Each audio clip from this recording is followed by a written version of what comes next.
تبارك الذي بيده الملك وهو على كل شيء قدير الذي خلق الموت والحياة ليبلوكم أيكم أحسن عملا وهو العزيز الغفور الذي خلق 7 سماوات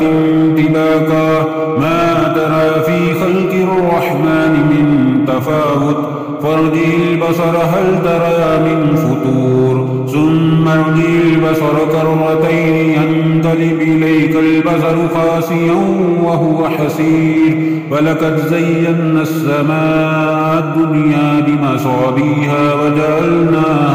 وجعلناها رجوما للشياطين وأعتدنا لهم عذاب السعير وللذين كفروا بربهم عذاب جهنم وبئس المصير إذا ألقوا فيها سمعوا لها شهيقا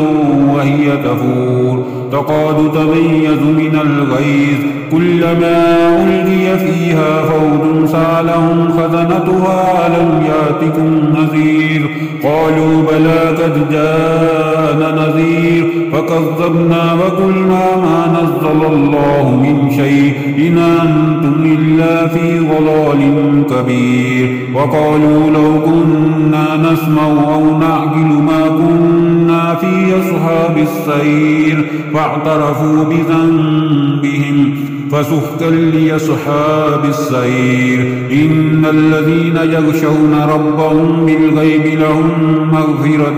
وأجر كبير وأسروا قولكم أو اجهروا به إنه عليم بذات الصدور ألا يعلم من خلق وهو اللطيف الخبير هو الذي جعل لكم الأرض ذلولا فامشوا في مناكبها وكلوا من رزقه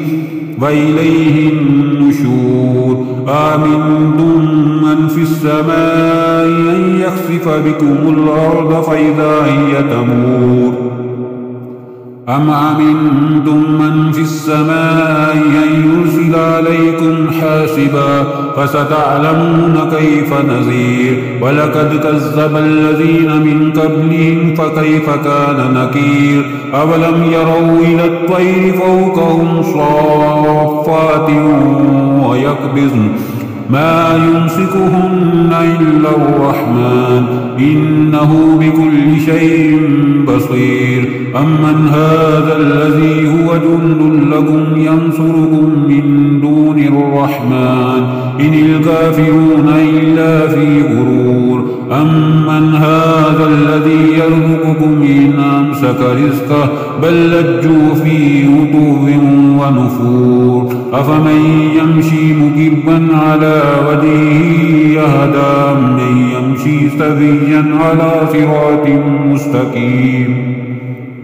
قل هو الذي ينشأكم وجعل لكم السمع والأبصار والأفئدة قليلا ما تشكرون قل هو الذي زرعكم في الأرض وإليه تحشرون ويقولون متى هذا الوعد إن كنتم صادقين قل إنما العلم عند الله وإنما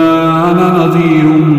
مبين فلما رأوه زلفة سيئت وجوه الذين كفروا وقيل هذا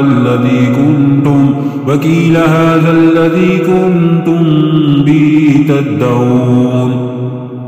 قل أرأيتم إن أهلكني الله ومن معي أو رحمنا فمن